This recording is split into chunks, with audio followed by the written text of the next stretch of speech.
so much for organizing this. And words don't do justice to the 4 years of amazing support that each and every one of you have given us. Most of you probably, I'll start by saying sorry if this is a bit long, but it's important that I share all of this with you because it was very important to our family. Each and every one of you is so important to our family, and I just wanted to convey that. Many of you may wonder, so why did they come to Columbia, Missouri? What brought them there? As Senthil Anna pointed out, it was my cornea fellowship that brought me here. It was Nitya had looked at the map and she said, we have an option to go to Harvard, to Mass I&E, or to Boston. You can go to all these cool places. Why do you want to go to settle in Columbia, Missouri? Why do we need to go do my fellowship there? But God was really pulling me in this direction for some reason. And I had I stayed in the home of Dr. Rajiv Mohan the very first time I came to visit here, and something divine was about that visit, and it just got me connected to this place. So I made an educated leap of faith to come here, and the rest is history of the last 4 years. So, thanks doesn't do justice to what all each and every one of you have done. The things that I can take away from Columbia, the most important words, number one is family. People, all of you have said, well, I'm so grateful you're going back towards family. You're going back towards family. And certainly, we are all very great. Nitya and I are very grateful that we're going to be closer to my parents in Texas. Oh, sorry. But we're going to be closer to my parents in Texas. But to be honest with you, when we were going to search for houses in Texas, the first thing that was going through my mind was, why am I here? My house is in Columbia. And I've never felt that before. I've lived in Lubbock, Texas. I've lived in New Orleans. I've lived in Houston, Texas. Lived in all sorts of different places. But whenever I went home to College Station, it was always home. But this time when I went last month, for me, it was more like College Station was a foreign place and Columbia was home. And that truly is a testament to the impact each and every one of you has made on us.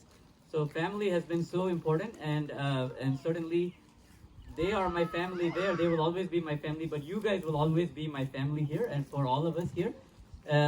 You may wonder, so who did they stay with when they first came? Out of the goodness of their heart, Raj and Preeti, without even batting an eye, they decided to let us stay in their home for 3 days while they went to Branson. And they left to Branson for 3 days, and they left us in our home so kindly, gave us shelter while we searched for homes and found the right home. We will never forget that. And, the rest is really history. We, just on a whim, more than an educated whim, we asked Gopal uncle and friends and Ravi uncle about potentially starting this class called Shishu Vihar. And most of you don't know, I'm going to be very honest with you. All of you guys have mentioned the name Krishna. Very few of you have mentioned the name Nitya. But to be honest with you, Nitya did 90% of the work, and I really mean that. And in all of our temple activities and all of our Shishu Vihar things that we did, it was Nitya first and foremost who gave me the spark and the energy and the passion to do all the things that we did. Of course, we were great as a team, and certainly I played my part. But really, I'm so thankful to Nitya. As many of you know, in 19 months, she lost her mom and dad, and most people that would take them down to the pits. But kudos to Nitya. If it wasn't for this move, one of the first questions she was raising in her mind was, when can we start Shishu Vihar in the fall, with all this coronavirus thing going on?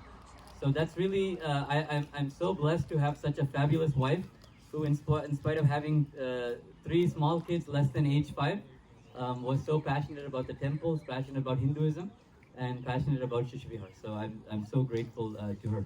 The second word that really sticks out to me is the value of a team. All of you mentioned, Krishna was a big part of this fundraising effort. I was a figurehead, but certainly Gagneshji and so many, I don't want to name names because I'm going to miss a few names, but with Gagneshji at the helm and all of you together, we made this happen. And the reason I say that is teamwork is so important. We're thousands of miles away. Sure, I was born and raised in this country, but at heart, I'm still at core, I'm an Indian. And we're thousands of miles away from home. And it's our goal to give our kids an identity. And many of you may wonder, so why is he so passionate about this? Why is he so passionate about this? I always every parent who comes and approaches me about Shishivihar and the temple, I tell them, if even one out of these 40 kids takes some of these lessons and adapts it to their life, and this concept that they're proud to be a Hindu if they take that with them the rest of their life, then we have accomplished something. And I think we have accomplished a little bit more than that here, but certainly that value, the team playing mentality. I was so grateful to have we were all so grateful to have the support of each and every one of you. The reason I bring this up is, um, you know, politics and things will happen when you're building a temple, but I really plead with you. Of course, I will be a trustee. I will be there in the Zoom meetings, and I will still be very invested in this growth and development of this temple. But please, let's all put our differences aside. We are doing this for our kids. We are doing this for our community. Let's not talk North Indian, South Indian, East Indian, West Indian, Sai group, Shishivihar group. Let's talk about the fact that we are all Hindus, and we're all here to build a temple for our kids. And really, everything else is gravy. We shouldn't be talking about anything else besides that. So I hope we go with that kind of unity from here onward. So just the value of being a team, whether in my job as a physician, or in building a temple, or in starting and building a Shishivihar group, or all the endeavors and activities that we did. It's so important to be a team, and I'm so grateful that we had this team here in Colombia. So it truly takes a village to raise a child, and thank you for being that village that helped us to raise our children here. And those of you know, Nitya and I view all of the kids here as our own children, and I hope we will all continue to be the village for these kids as they grow and develop, and continue to be proud to be Hindus. So that's the second thing I wanted to convey. And lastly, really, this just goes without saying, but really thank you from the bottom of our heart for every single thing each and every one of you has done. I wish I could, it will take me hours and hours and hours to go through all of the wonderful memories that I have had here, and we have all had here. We came with just one child, and we're leaving with 3 kids. But it's never a goodbye. It's more of a see you soon, and that's what I told all my patients. Who knows where the good Lord may take us? Maybe in 2-3 years we'll be back here. But in the meantime, it's more of a see you soon. Hari Om, Namaste. We are so grateful for each and every one of you, and please stay in touch. Thank you so much.